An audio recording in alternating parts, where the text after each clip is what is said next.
Olá, você está no canal Noticioso aqui no programa Conexão BH. O nosso entrevistado de hoje é um jovem conhecido, um jovem brilhante, que é vereador aqui em Belo Horizonte. Ele tem uma longa história na política, embora ele tenha pouca idade, só tem 33 anos. Eu estou falando do vereador Gabriel Azevedo. Bem-vindo, Gabriel. Obrigado pelo convite. Isso aí. O Gabriel, além de jornalista, ele também é formado em Direito, é professor, né? Tem mestrado em Teoria Geral do Estado e Direito Constitucional e dá aula lá na Faculdade Batista. Gabriel, você iniciou sua carreira no PSDB, mas foi eleito pelo PHS e hoje está sem partido. Conta essa história para o nosso telespectador.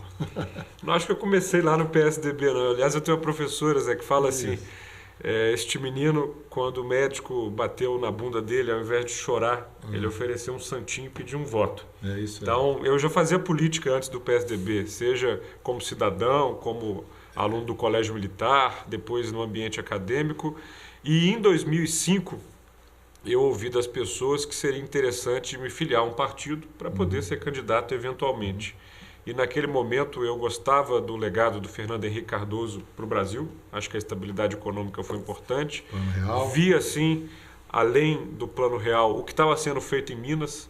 Claro que hoje as pessoas veem a situação do Aécio Neves e obviamente se decepcionam, eu incluído, mas no primeiro e no segundo mandato do Aécio como governador é impossível negar o que foi feito de positivo para Minas Gerais. Ele tinha naquele momento cortado o salário, atingido o déficit zero, controlado as contas, eu achava aquilo positivo e acabei entrando no PSDB, um partido em que eu fiquei por 8 anos, até 2013, né? Apoiei, fiz algumas campanhas, acabei virando subsecretário de Estado do governador Anastasia e em 2013 não dava mais. Eu comecei a conhecer o partido de uma forma e ver algumas atitudes que me pareciam muito incoerentes. Então, ainda no governo, no cargo, eu virei ao governador e disse que estava à disposição a minha função, porque eu ia sair do partido. E ele falou para continuar, e eu continuei até o final de 2014 e fiquei sem partido. Já em 2016, quando eu quis ser candidato, infelizmente o Brasil não permite as candidaturas independentes, que é uma situação que eu defendo, e eu me filiei no PHS com uma condição. Eu assinei uma cláusula de independência de que eu estava no partido, mas não seria militante, estaria ali só cumprindo uma necessidade da Constituição. Gabriel, eu tinha um colega na faculdade que dizia que se partido fosse bom, não seria partido, seria inteiro. Você concorda com isso? Eu acho, estudioso que eu sou da democracia, ela surge ali em Atenas em 509, depois desaparece, 322. Péricles e Clístenes. Exatamente. Ele, né, com aquela reforma ali, troca o comando de um pelo comando de todos. Isso desaparece, só volta no mundo como pensamento no século XVII e no século XVIII, à medida, né, em que você vai tendo a diminuição do poder do Carlos, o parlamento, tudo isso vai voltando. E, em 1832, há uma reforma eleitoral no Reino Unido, por conta da Revolução Industrial, que faz muita gente votar. Esse cenário com muitos eleitores transforma os partidos de massa.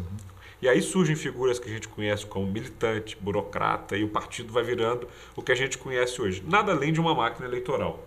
O ar de pensar, de ideologia, fica muito à parte. E projetos também, né? Nem preciso falar. Né? Nem preciso falar. E hoje, curiosamente, no mundo, mais de 90% dos países permitem candidaturas sem partidos. Eu não acho que a democracia se faz só através dos partidos. Também não sou contrário a eles. Quem quiser se filiar, se dedicar, tem todo esse direito. Eu só acho que pessoas que não gostariam de estar dentro de uma legenda deveriam ter esse direito. Sei. Eu sei que seu avô foi vereador lá em Cascalho Rico. Verdade. Conta essa história para nós. Eu descobri isso ano passado. Tem lastro aí, né, nessa vocação, né? Um lastro que eu ainda não conhecia e que eu lamento toda vez que eu me recordo disso. Meu avô faleceu em 2004, eu estava me formando no colégio militar e nós nunca chegamos a falar de política, propriamente dito. Eu estava com 18 anos naquela época e depois eu vim a descobrir que meu avô foi, né, de PSD, foi um vereador, gostava muito do Juscelino, tinha essa questão, mas eu não sabia. Então eu acabei me tornando político e descobri isso nos guardados da família, numa visita que fui fazer a Cascalho Rico no final do ano passado.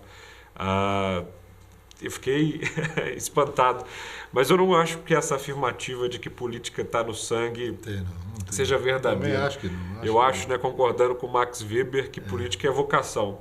Eu acredito que o que me tornou político foi basicamente dizer duas coisas. Uma é uma vontade absurda de participar, de ser parte do processo, de não ficar de espectador, né, de dar minha opinião, de querer fazer minha parte. E a segunda é um gosto forte mesmo por ter ideia e tirá-las do papel. Acho que um político tem que fazer isso. É isso. Gabriel, eu te acompanho, às vezes, em sessões na Câmara Municipal e você tem um diferencial que você parece que conhece bem o regimento, né? E não é fácil conhecer o regimento, ter a memória para usar isso aí. Você tem uma equipe que te ajuda ou você realmente decorou aquilo lá e usa o regimento a seu favor? Eu já vi você fazer coisas que realmente, assim, eu já vi ele ler a Bíblia, né, e empurrar uma votação até o último minuto. Né? Precisava daquele dia, porque a prefeitura, você está se referindo exatamente na primeira votação do plano diretor, quando o prefeito chegou com o substitutivo meia hora da votação e ele, com essa atitude, derrubaria todas as emendas que nós, vereadores, fizemos ao texto anterior.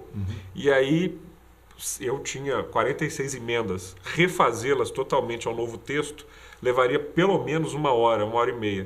E o presidente me convidou, então, para ler a Bíblia, que é uma regra da casa, só que não há o tempo. Então, eu ali comecei em Gênesis e se me deixasse eu ia até o Apocalipse. Porque com isso a minha equipe estava com tempo de colocar as emendas lá. Mas você me lembra alunos me perguntando, professor, mas o senhor decorou a Constituição? Porque a sensação que dá é que você decorou aquilo lá e conhece, né? Mas eu acho que é o mínimo que um parlamentar tem de fazer é entender o jogo que joga. O brasileiro médio sabe o que é impedimento, o que é linha de tiro, o que é tudo no futebol. Né? Conhece a regra, conhece tudo. Por quê? Porque gosta. E porque, em geral, quer discutir, quer debater, quer participar. Na política é muito similar. Em geral, eu acho que as pessoas escolhem os seus representantes no Poder Legislativo por motivos um pouco equivocados. Como não sabem bem qual é a função de um parlamentar, acham que muitas das atribuições do executivo são de um vereador, por exemplo. Não sou eu que tapo o buraco, não sou eu que faço uma obra, não sou eu que executo esse serviço, é o prefeito. Mas um vereador faz três coisas fundamentais. Ele fiscaliza, ou seja, ele vê se tudo isso está sendo feito e cobra a execução. Ele legisla, ou seja, tem que ter responsabilidade ao criar as regras, tem que saber, não só no nível municipal, mas tem que entender que uma cidade está dentro do âmbito da unidade federativa que está na União. Então você tem que conhecer Constituição, Constituição Mineira e lei orgânica. Né? E o regimento é a regra do jogo, tem que fazer isso. E, sobretudo, você representa. Né? E quando eu fui eleito, um dos meus lemas era fazer diferente e fazer diferença. Não dá para fazer diferente sendo um vereador que não conhece as normas, repetindo aquela infelicidade de propor leis que não podem ser propostas, e não dá para fazer diferença se você não entende qual o seu limite, qual é o seu papel. É isso aí. Gabriel, eu sei que você fez Direito lá na Milton Campos, jornalismo na PUC, fez mestrado, é professor, enfim, eu sei que você conhece um pouquinho de filosofia. O filósofo Platão falava que a democracia tem um pecado original. O pecado original da democracia é permitir a qualquer um o que não é para qualquer um. O exercício, né, de um mandato como o seu, né, de vereador, não é para qualquer um. Embora a democracia escancare isso, e as pessoas, igual você falou, confundem. Né? O cara é famoso, jogador de futebol, radialista, tal, ele acaba, né, aproveitando-se disso, mesmo não tendo condição para isso. Né? Você concorda com o Platão? Poxa, eu vou ser pretensioso aqui, eu vou discordar do Platão. Por uma razão, né? O Platão foi aluno e, né, foi muito estudioso com Sócrates. E eu recomendo para todo mundo um livro positivo para o aprendizado sobre a democracia, que é o julgamento de Sócrates, do E.F. Stone. Eu conheço. O Sócrates era, obviamente, um homem brilhante, um filósofo brilhante. Mas, no fundo, sabe, Zé, ele era um autocrata. Ele era uma pessoa que não gostava de democracia. E ele fazia um questionamento, que obviamente passou para o Platão, que era o seguinte: quando vocês querem construir um barco, vocês chamam a pessoa que entende do casco, que entende da navegação. Por que na democracia participa qualquer um? E aí as pessoas falam comigo: poxa, mas você tem diploma, é preparado, é professor. Você não concorda que só pessoas com um certo preparo deveriam fazer parte da democracia? E eu falo: não, porque senão não é democracia. Não é democracia. A democracia, ela tem esses riscos mesmos e essas complicações. Pode participar todo mundo se aviltar a dizer alguma coisa que às vezes não sabe, mas eu prefiro isso. Sabe, eu acho que o regime democrático... A aristocracia do conhecimento... Pois é, eu sou contrário à aristocracia e radicalmente contrário à autocracia. Então, essa ideia de criar um grupo, e só esse grupo vai dizer o que pode, de iluminados, eu não sei onde deu certo. Em geral, as pessoas costumam dizer: mas a Constituição americana foi feita por um grupo e tal. Enganam-se vocês. Cada um daqueles delegados e homens brilhantes, né? Adams... Hancock, Washington, foram eleitos. Foram eleitos. Representavam uma totalidade. Então, eu sou desses que entendo os problemas da democracia, sei dos percalços dela, mas prefiro esse. Como diria o Churchill, a democracia é o pior dos regimes políticos, dentre todos os outros é o melhor, são piores. Né? É isso aí. Bom, é isso. Olha, nós chegamos até aqui para falar um pouquinho do que o Gabriel veio fazer aqui no nosso Conexão BH de hoje, que é falar sobre o plano diretor de Belo Horizonte. É polêmico, o plano que pode afetar a vida da cidade, assim, não digo de forma irreversível, mas que pode complicar ainda mais a questão da economia, a questão do emprego, né? Eu queria que você falasse sinteticamente para o nosso telespectador o que é o plano diretor e quais são os gargalos do plano diretor que você não concorda, que eu sei que você é contra, né, muita coisa lá do plano. E o que é o complicador do plano? Vamos lá, vamos ser professoral. A Constituição da República, no seu artigo 30, define quais são as funções de um município. Planejar o seu ordenamento, planejar o crescimento é uma função municipal. Veio o Estatuto das Cidades, que designa para a cidade mais essa atribuição de forma organizada. Isso é construir um plano diretor. O plano diretor, para aquelas pessoas que estão nos escutando, elas podem imaginar a cidade no mapa. Ele vai dizer onde se constrói, onde não se constrói, onde se preserva, onde não se preserva, qual é a lógica de mobilidade, qual é a lógica de centralidade, onde é que vai se desenvolver ou não. Enfim, o plano diretor é realmente uma bússola, um esquadro para o futuro da cidade. Eu dou um exemplo, o Buritis. O Buritis hoje é um bairro com muitos problemas, sobretudo de mobilidade urbana. E isso acontece por quê? Porque no passado permitiram um crescimento de uma forma tal, sem pensar a estrutura do bairro, que hoje, só por ter duas saídas, engarrafa a vida de todo mundo. Então você não acha que o problema do Buritis não é do Buritis e nem e da forma de ocupação, e sim da falta de infraestrutura ou da inépcia ou a inércia do poder público? Uma vez que cabe à cidade se planejar, obviamente que a culpa dos problemas que estão lá não são dos meus amigos, meus eleitores, das pessoas que eu gosto que vivem no Buritis. Ou seja, a partir do momento que há uma construção sem a infraestrutura adequada, você vai ter, obviamente, desafios a vencer cada vez mais difíceis. Então, pode se corrigir ali? Pode, mas vai levar mais tempo e poderia ser prevenido. Outro exemplo da cidade é a Granja Werneck, né? Ou seja, é uma região que estava com todo um planejamento para ser construído, que o Márcio até deixou esse legado, o ex-prefeito, mas que nada foi feito. E hoje acontece todo o movimento de ocupações e a gente, se não tiver um tratamento adequado daquela região da cidade, em breve nós também teremos problemas lá, de trânsito, de segurança. Então, o plano diretor é algo sério. A lei que está sendo votada na Câmara, ela se origina em 2015. O prefeito ainda era o Márcio Lacerda. O prefeito Alexandre Calil envia para a Câmara, no ano passado, um substitutivo, ou seja, vamos pensar aqui num bolo de camadas, né? Tem a primeira camada do Márcio, o Calil vem e coloca uma segunda camada aqui, que é um texto substitutivo. Nessa camada, eu identifiquei coisas positivas e identifiquei coisas negativas. O que eu achei de negativo, eu emendei. É como se fosse, essa parte eu não quero, eu quero essa parte eu não quero, eu quero essa. Fui fazendo isso, para que no plenário os colegas votassem. No dia em que a gente foi votar, essa segunda camada aqui, né, que é o primeiro substitutivo do Calil, o que o prefeito fez? Colocou uma terceira camada. Ele veio com um segundo substitutivo. Quando ele coloca essa segunda camada, ele destrói todas as emendas que a gente fez. Por isso eu li a Bíblia para emendar de novo essa segunda camada.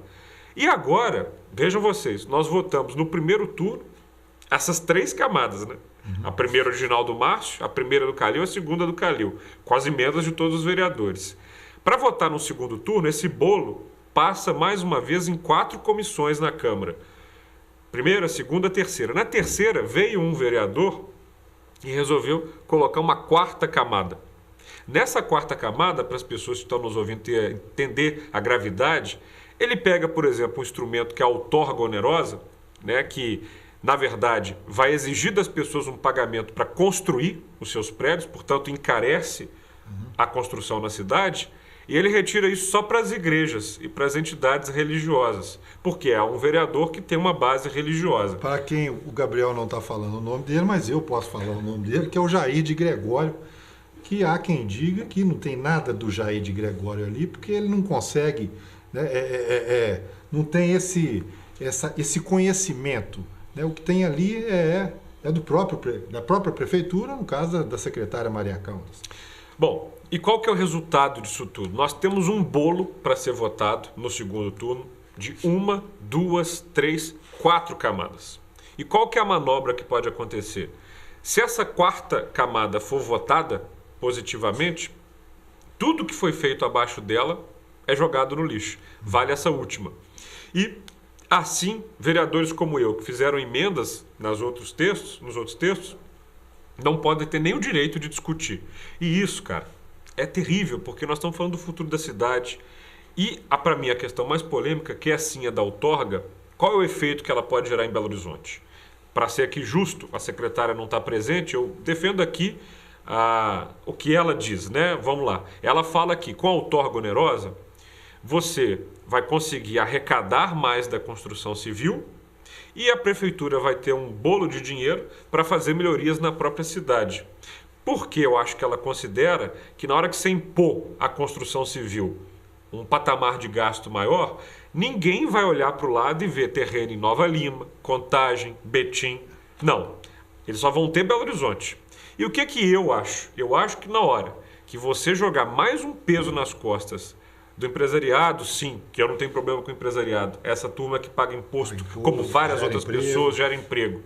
Você joga um peso numa turma que está enfrentando uma crise econômica brasileira, uma crise na construção civil, uma cidade que tem um problema de ter uma área muito pequena. Na verdade, não é que a construção... Eu acho que até vai ter a construção, mas vai ser caro.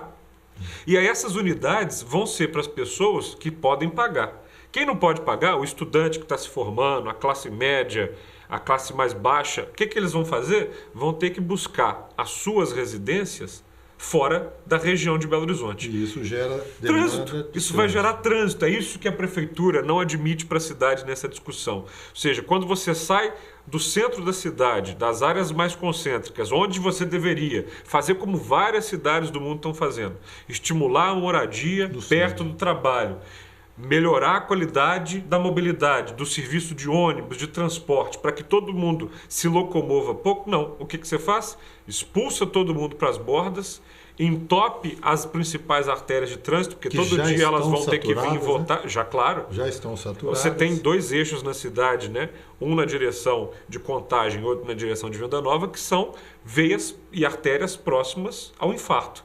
Então, na minha visão, o plano tem problemas graves e que podem transformar Belo Horizonte numa cidade pouco atrativa, diminuir o seu local de negócios, arrebentar com áreas do centro, e eu sou morador do hipercentro, acho que a gente pode ter ali um fenômeno muito complicado, e vou ser muito justo.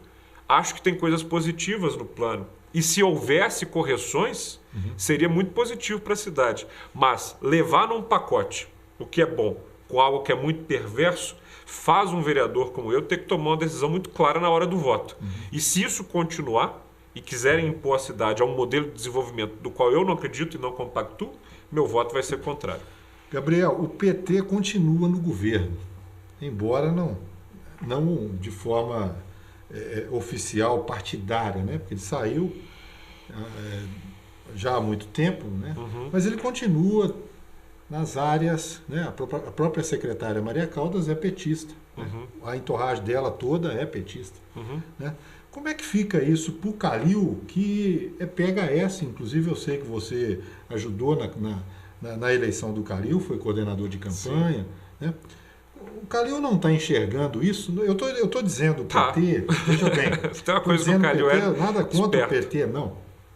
Eu estou dizendo com políticas, né, misturando questões técnicas com questões ideológicas.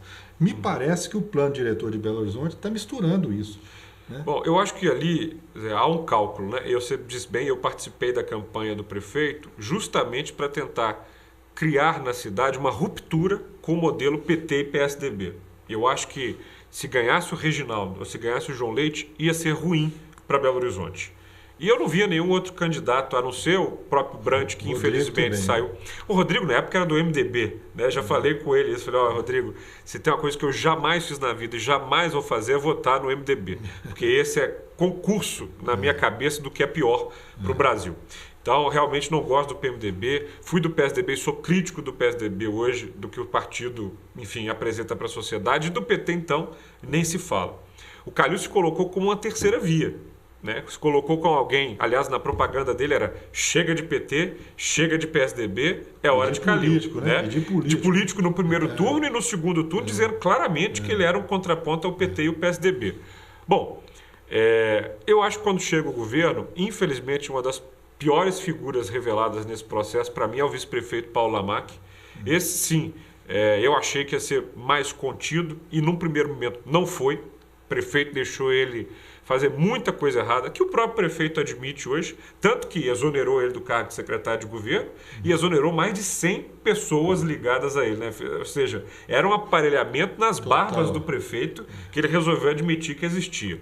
Maria Caldas é a indicação do Paulo Lamac e do PT. Que caiu nas graças do Calil. Trabalhou com Dilma, trabalhou com Haddad e, assim, realmente eu não consigo reconhecer um prefeito que é empresário, que entende a construção civil e que está com um discurso. Aliás, eu consigo entender. O Calil resolveu abraçar o populismo. E, infelizmente, isso é muito negativo para alguém que se colocava contra os defeitos da política, porque político ele sempre foi, e contra a política ele nunca foi, mas é ruim fazer demagogia. O que o Calil tem vendido com o plano diretor e consegue um acordo e um apoio da esquerda é a ideia de que o plano diretor salvará, por exemplo, questões de habitação na cidade, que ele vai encher o cofre para fazer obras de habitação. Isso não me parece verdadeiro. Os estudos apresentados não mostram isso com realidade. E ele está tentando jogar aí pobre contra rico. É uma coisa assim, porque o cálculo dele, na verdade, né, é o seguinte: o eleitorado PSDB direita eu não terei. Ele mesmo já falou que não liga para Centro-Sul. Né? Ele não quer saber de pessoas que vivem na Centro-Sul. Curioso é que ele vive lá. É um prefeito que vive no quarteirão mais cara da cidade, né? E fica se vendendo como alguém popular. Então, qual que é o cálculo que ele faz? Eu não quero conversar com empresário, eu não quero conversar com o Centro-Sul, eu não quero conversar com formador de opinião, eu não quero conversar com ninguém dessa parte. Meu negócio é só o povo. Só que, na verdade, ele deveria ser mais verdadeiro com a cidade, mostrando que se o desenvolvimento econômico não acontece, se a inovação não vem, se a tecnologia não vem, se o turismo não vem, se a atenção por uma série de setores da cidade não acontece, quem é, sobretudo, prejudicado é a camada popular que precisa de trabalho, precisa de renda, precisa de uma série de coisas que ele está ignorando. Não será a prefeitura que irá prover de... E mais uma coisa, né? Ele está modificando a questão da outorga para daqui 5 anos. Ele deveria ser ainda mais sincero e falar que quer a reeleição de prefeito, mas que ele quer a reeleição pela metade. Que o caso pensado do prefeito é virar governador. Então, na verdade, o que o Calil está deixando, além de uma outorga religiosa, que é o que tem tudo para ser aprovado na Câmara, é uma herança muito complexa para o sucessor dele. Aliás, se eu bem conheço o prefeito, ele vai escolher um vice que seja de extrema confiança. E a história já nos mostrou no Brasil que essa ideia de colocar um preposto, de colocar um fantoche para outra pessoa coordenar no poder, em geral dá errado. Então o prefeito deveria ser um pouco mais humilde com todo mundo que está conversando com ele. Deveria mostrar o que não tem mostrado sobre o plano diretor. Tem conserto, plano diretor a essa altura do campeonato? Está muito difícil. Porque com a emenda feita pelo vereador Jair, se votada a favor dela, eu acho que tudo é derrubado e vai um projeto ainda pior do que o próprio prefeito mandou para a cidade. Então, da minha postura e de outros vereadores independentes, cabe a obstrução, cabe a revisão desse processo, porque essa é a cidade que eu não quero. É uma cidade que expulsa as pessoas, que não valoriza o empreendedor e que, infelizmente, está oferecendo o remédio errado para o problema certo. De fato, a gente não pode se descontrolar na construção, esquecer da mobilidade, não valorizar os espaços verdes. Eu valorizo isso tudo. Eu só discordo com a medida que a secretária Maria Caldas quer impor a todos nós. Gabriel, eu nunca vi 26 minutos passar tão rápido igual dessa vez. Infelizmente, nós vamos ter que interromper. O ideal é que a gente tivesse aí muito mais tempo. Vou te convidar para voltar aqui para a gente falar mais e certamente já com o plano votado pelo sim ou pelo não. Não sei, você está duvidando da minha capacidade de obstrução. Eu sei que não se deve duvidar do Gabriel. Eu quero te agradecer. E eu queria que você deixasse a sua mensagem final para o nosso telespectador. Eu quero agradecer o convite. É candidato a prefeito? Candidato a prefeito? Mas o TRE não me permite falar sobre isso.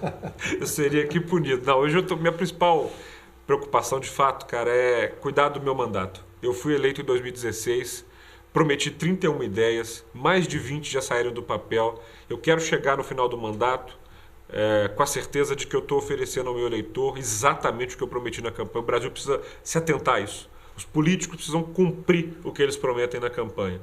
E a minha principal promessa, se você me permite divulgar aqui, era um aplicativo. Era o aplicativo Meu Vereador.